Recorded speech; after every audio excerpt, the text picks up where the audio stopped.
Eu participo de 4 conselhos, dos quais 3 eu sou presidente, e agora namoro você é o presidente também, você é o presidente. E eu acho que o meu papel enquanto conselheiro é estimular o executivo, é botar o cara para frente. Vamos embora, vamos para frente. E aí, como presidente do conselho, fica onde é que esse cara pode errar. E aí você cria pequenas proteções, pequenas proteções. Porque eu tenho medo, eu acho que as proteções são mais perigosas do que a liberdade. A gente tem, com essa experiência, com 40 gestores, 40 sócios, toda vez que a gente vai na linha de travar muito, os prejuízos são muito maiores do que os que, eventualmente, pula a cerca e faz uma besteira. Aí você fica, o cara errou lá, perdeu 200 e está todo mundo travado, perde 1 milhão, 2, 10, 4, 10, porque o cara não faz nada. Então, a nossa experiência é dar liberdade. Eu me lembro, tinha um empresário aqui em Pernambuco que botou uma rede de supermercado. E aí ele... A primeira rede foi dele, para não dizer os nomes assim, mas o cara botou a rede. Ele chegava em casa, meu Deus, não conseguia dormir, porque achavam que estavam roubando ele. Aqueles produtos, tudo nas prateleiras, o povo entrando e saindo. Estavam roubando, estão me roubando, estão me roubando, estão me roubando. Estavam roubando ele, claro. Todo supermercado tem uma taxa de roubo de 1,5%, 2%. Mas ele ficou desesperado. E aí, controle, câmera, nego pendurado na escada, olhando para estava roubando ele. Ele não suportou aquilo, vendeu. O que comprou continuou sendo roubado e ficou rico.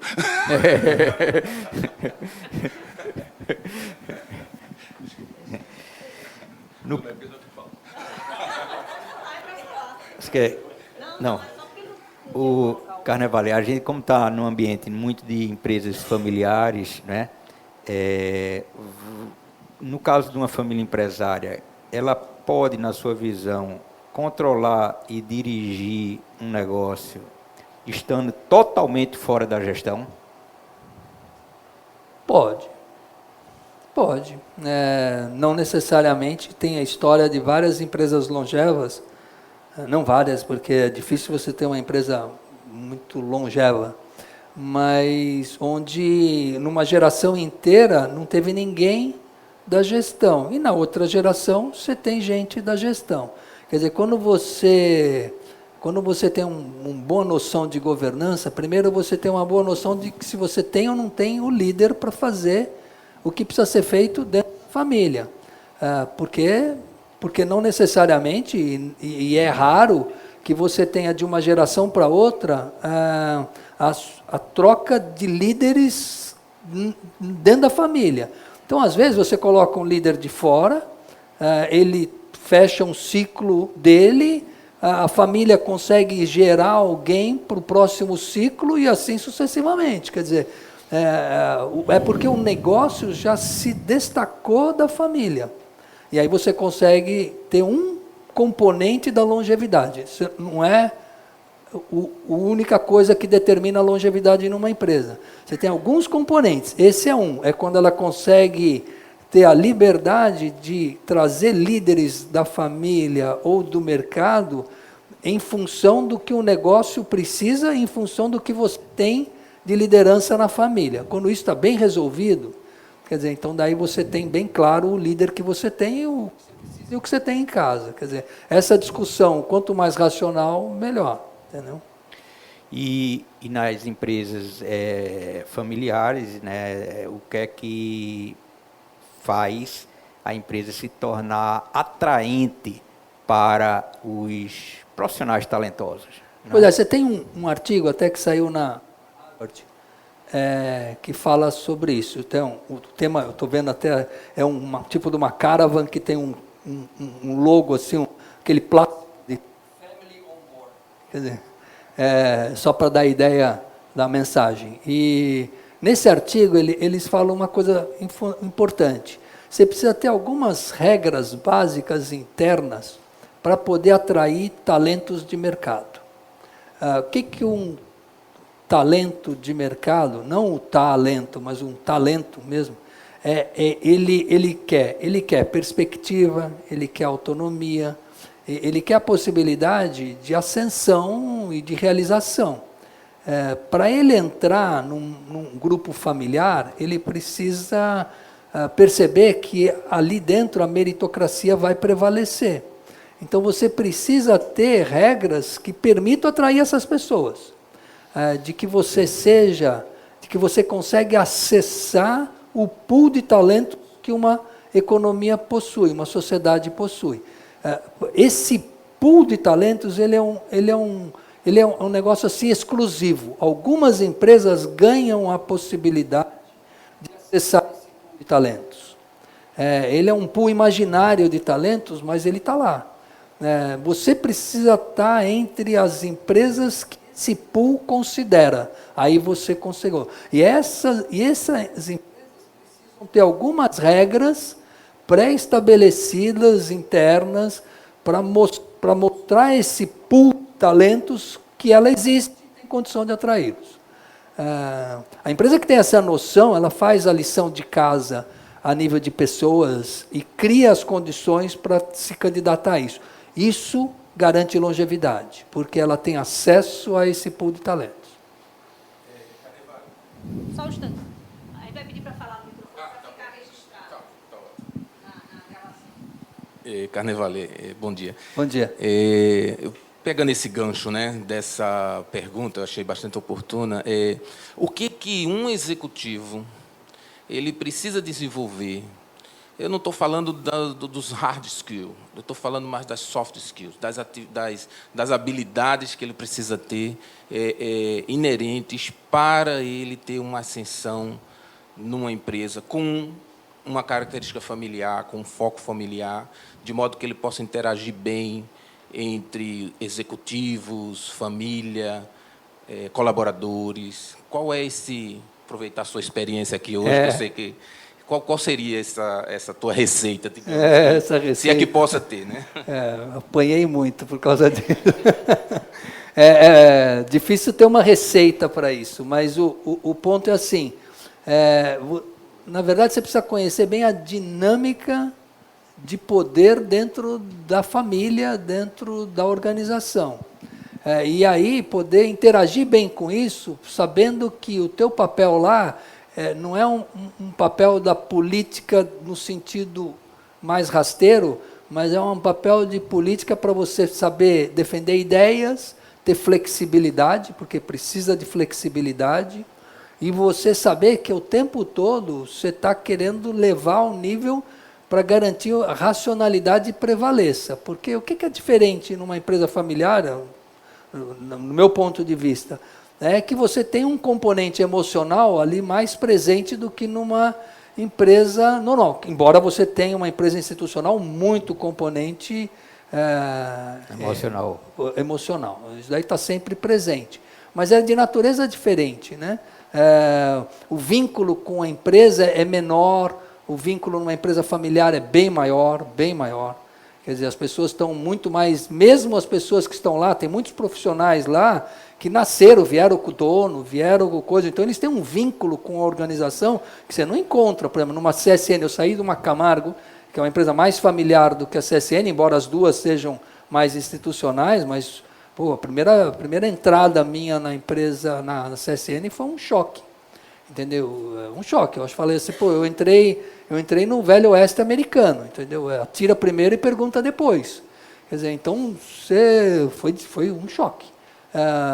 Então é diferente numa empresa familiar, onde as relações são mais presentes. Agora, mas tanto numa quanto no outro, o executivo tem que aprender a lidar com isso, para poder se destacar com soft skills, quer dizer, com essas habilidades que são menos técnicas e muito mais de relacionamento. Entendeu? Eu acho que, de qualquer jeito, à medida que você vai subindo na carreira, as habilidades técnicas vão ficando em segundo plano. As habilidades políticas vão prevalecendo sempre. Política sempre no sentido nobre do termo. Entendeu? Comunicação Muita, total. Tanto é que, até na questão do, como CEO, você ir no conselho, você pode chegar no conselho e tentar dominar o conselho nas informações que você vai levando, ou você pode ir e tentar capturar o conselho na discussão, na coisa. Depende só da comunicação que você vai levando. Entendeu? Então, essa habilidade de comunicação, ela só vai aumentando à medida que você vai se tornando uma empresa no mundo da governança. A comunicação é fundamental. Paulo. Eu vou fazer só complementar a resposta aqui dele, tentar dar uma resposta. Como é que a gente pensa, né? Moacir está ali, ele sabe bem disso. Eu sempre respondi isso assim. Bom, vamos tentar dividir em 4 partes. 1/4, cultura. para poder contratar um cara. Esse cara tem alguma chance de ter alinhamento com a cultura da gente? Então, cultura. O segundo ponto é capacitação. O cara está capacitado para fazer esse trabalho. O outro ponto é de sinergia de expectativas. O que é que esse cara quer? Passar uma chuva aqui de 1 ano, ele está disposto a ficar com a gente 10 anos. Qual a expectativa dele? Ele está querendo só passar uma chuva aqui, se projetar como executivo para ir para outra empresa, que tem empresa que aceita isso. No caso da gente, nós somos mais tradicionais, nós queremos mais pessoas para ficarem com a gente, para fazer história de 10 anos, 15 anos e tal. Então, essas três. E o quarto, que a gente procura medir, é uma certa capacidade de sistematização, que a gente gosta muito disso. Ou seja, o cara vai fazer uma coisa de uma forma, vamos dizer assim, aloprada, ou vai fazer com processo, tal. Então, esses 4 pontos a gente procura avaliar sempre em qualquer executivo que a gente queira contratar acima de gerente, porque com o tempo a gente foi aprendendo que isso dá certo, né? Complementando um pouco do que você falou. Não, claro. Bom dia, Charles. Queria aproveitar a tua experiência aqui e te pedir uma percepção um pouco menos técnica e mais percepção de experiência profissional, de vivência. A gente vê um movimento muito forte de mudança de comportamento no mercado, nas profissões mais tradicionais, né? Não somente pelo impacto tecnológico, mas a partir dele também, mas mudança comportamental, de consumo, etc. E isso vem trazendo impacto em gestão, impacto em governança também de corporações que precisam se adaptar com alguma velocidade e muitas vezes não conseguem. E aí, trazendo para a tua experiência, que percepção você tem, dentro do que você acumulou de experiência e do que você faz de planejamento de futuro, do impacto dessas mudanças a nível de estilo de governança das corporações? Você percebe que isso vai ser fortemente impactado, baixamente impactado, ou que essa mudança de comportamento de mercado, de consumo e de forma de se posicionar dentro de mercado, qual o impacto que isso traz para as governanças do futuro? Vou tentar fazer o mais curto possível, porque essa pergunta é bastante complexa. Eu falei que um dos componentes da longevidade é a questão de ter um bom esquema de liderança. Um outro componente que eu chamo é a empresa conseguir se dissociar da sua solução. Da sua? Da sua solução. Toda empresa começa oferecendo uma solução para o mercado e tem lucro, e gera resultado por isso. E ela se apaixona com a solução, se abraça com a solução e morre com a solução. Entendeu? E é isso que mata uma empresa. Ela não consegue se separar a organização da solução. Vou contar um exemplo para ilustrar bem isso. Um cara da Startse, que é o fundador da Startse, fez um artigo no estado de São Paulo sobre isso. Não sei se vocês tiveram oportunidade, contando a história dos picadores de gelo. Falou que era uma população, que era um profissional que pegava no norte dos Estados Unidos e ia picar gelo, picava o gelo, levava para cidades para poder conservar comida, enfim, gelar as coisas e tal, porque não tinha outra forma. Aí passou um tempo, se criou toda a tecnologia de vapor, motores e não sei o quê, aí se começou a viabilizar a produção de gelo. Daí criou as fábricas de gelo. Fábrica de gelo foi uma revolução. País quentes já podiam ter gelo. Aí já tinha a fábrica de gelo que produzia gelo e distribuía na cidade. Pô, legal, puta, foi um sucesso. Aí, conforme foi miniaturizando, no meio do século passado, se criou as geladeiras. E aí, com a geladeira, a gente teve a possibilidade de ter gelo em casa. E aí, hoje, nós temos o gelo em casa. Não foi nem o picador de gelo que virou fabricante de gelo. E não foi o fabricante de gelo que virou o fabricante de geladeira. Todas as entidades à parte. Porque cada um desses morreu com a sua solução. Aí você fala assim, como é que que solução a gente entrega? E essa é uma solução que vai ficando obsoleta. Entendeu? Então, por que tem que separar a gestão da governança? Porque deixa a gestão cuidar da solução. E eu cuido e destaco e falo assim, essa solução continua sendo a solução ou o mercado está mudando e eu preciso ajustar minha solução? Entendeu? Aí você começou a separar os dois mundos. Esse é o mundo da governança. É o mundo que consegue ver as diversas soluções. Aí, as empresas que são longevas são as empresas que conseguem fazer isso. E a governança tem que andar nesse sentido. E quanto mais a gente vai pensando isso, mais a gente vai agilizando a empresa. Porque o mundo, só para complementar, porque eu falei que era complexo, né? Daí você fala assim, pô, outra forma de enxergar isso é falar assim, se eu vou construir um prédio em Tóquio, como é que o prédio tem que ser? Tem que dançar. A prova de terremoto. E para ser a prova de terremoto, e se é a prova de terremoto, o que ele precisa fazer? Ele precisa dançar. Entendeu? Ele precisa ser flexível. Hoje, o nosso mundo é um mundo em constante mudança. E as nossas empresas, rígida que nem uma rocha, pô. Cheia de burocracia, cheio de regra, cheio de não sei o quê. Você fala assim, pô, qual é o caminho? Flexibilizar. Entendeu? Então, dentro da ótica que o Paulo está colocando, você fala assim, pô, então qual é que vai ter que ser a governança? É como eu vou conseguir fazer flexível. Quer dizer, se eu vou chegar e falar de risco, eu falo assim, qual é o risco que eu não aceito? O resto eu aceito. É muito mais fácil. Define 4, 5 riscos que você, porra, esse risco não tem jeito, eu não quero correr de jeito nenhum, nem morto. Pronto. Então todo o resto eu posso? Todo o resto você pode. Pronto. Entendeu? O difícil é fazer isso, mas se você investe tempo nisso, pô, qual é o negócio que a gente faz? Pô, qual é a solução minha? Já tem uma... Essa pergunta já deixa todo mundo embasbacado. Você nunca parou para ver se é uma solução, que solução é essa, e não sei o que vai mudar, e aí você... Entende? Essa discussão é uma discussão que você tem que ter em algum fórum. Mas o que você vê no conselho? No conselho você vê todo mundo olhando resultado, olhando número, olhando não sei o quê, a mesma coisa que o gestor olha, pô. Entendeu? Então está todo mundo olhando a mesma coisa, ninguém está vendo isso. Entendeu? Então você tem numa organização que ninguém vê, é todo mundo abraçado com a solução. Vai morrer com a solução. A solução sempre vai morrer. Mariana. Eu gostei, acho que agora complementou muito a ideia inicial que você trouxe de uma governança que é voltada para o controle, que tem o enfoque no controle, e a outra governança que tem um enfoque estratégico, ou seja, que não está olhando só para a solução, né? E aí eu fiquei assim querendo explorar um pouco na prática, se você já viveu alguma experiência de transição, uma empresa, e acho que a sua conexão com os tempos atuais, ou seja, essa necessidade urgente de mudar até a forma, e principalmente a forma dessa governança de agir, pensar, se estruturar, se você já passou por algum processo de desburocratização de governança, ou de uma governança que sai de uma mentalidade de controle para uma mentalidade estratégica, para uma mentalidade de, vamos dizer, de ser esse olhar que vai para além da solução. Olha, é difícil.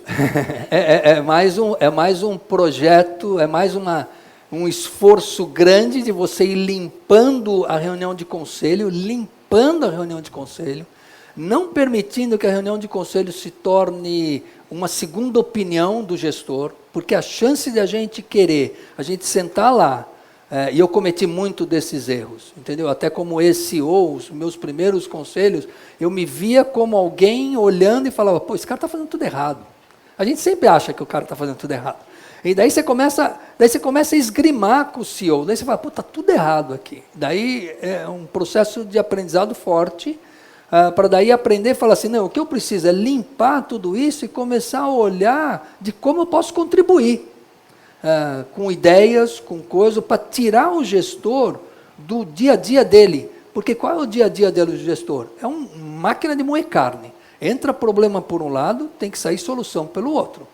Entendeu? Então, essa máquina toda não faz ele pensar o futuro, embora ele tenha toda a condição de pensar o futuro, ou pensar essas coisas. Então, o que eu tenho que fazer no conselho? Eu tenho que ajudá-lo a pensar esse futuro, porque quando ele sai dali e vai para a gestão, ele entra no ritmo da gestão. Então, em vez dele ter ideia no banheiro, tomando banho, ou na corda, que traga essas ideias para a gente trabalhar com elas no conselho também. Então, é como você abre o espaço no conselho para poder discutir isso. Entendeu? Então, esse esforço, eu já faço em todos os conselhos e recomendo que todos tenham. Porque daí você vai criando uma dinâmica que você vai conseguindo fazer com que a empresa comece a se separar da sua solução e começar a enxergar outras possibilidades. Entendeu? Daí ela começa a ficar mais crítica a respeito da sua gestão, mas não no gestor, no todo do negócio que ela está oferecendo ao mercado e como está mudando isso. E não tem um negócio, nenhum, que não vai mudar. Nenhum. Um pode estar mais no olho do furacão que o outro, mas todo o negócio está mudando. Por mais tradicional que seja. Agora, Carnaval, às vezes não é só porque as pessoas não estão vendo, é porque as pessoas não sabem ou gostam, só sabem isso e só gostam de fazer aquilo. Então, e aí o picador de gelo, ele só sabia picar gelo, gostava de picar gelo, ele não ia nunca pensar em fazer outra. Então, quer dizer, essa coisa, a cabeça das pessoas, como é a cabeça estratégica e como é a cabeça da operação. Pois é. Daí você tem que olhar assim, se eu consigo olhar o líder que a gente tem, você já bate o olho e fala, essa empresa vai morrer com o líder. Porque você tem um líder que só sabe fazer isso e só quer fazer isso, picar gelo, e você tem um líder que sabe picar gelo, só para ficar no exemplo, mas está aberto a fazer outras coisas relativas ao gelo. É um cara com uma cabeça um pouco mais estratégica. E daí, quando você tem esse tipo de líder, e tem estudos mostrando isso, a organização tem chance de fazer a virada e ser mais longeva. Senão, ela também... Pode, pela liderança. Porque você pode chegar e um líder que sabe, ó, eu só gosto disso, mas espera lá, eu estou aberto a... Traz uns caras que vão me mostrar outras soluções, e aí no colegiado você consegue resolver isso. Sem dúvida. Às vezes com alguma briga, às vezes com alguma tensão, às vezes de uma forma mais pacífica. Isso. E às vezes você tem duas formas de se mexer, né? O motor de uma empresa são dois. Né? Ou pela visão, visionário e tal, é isso que eu quero, ou pela dor, né? Uma baita crise faz a empresa andar.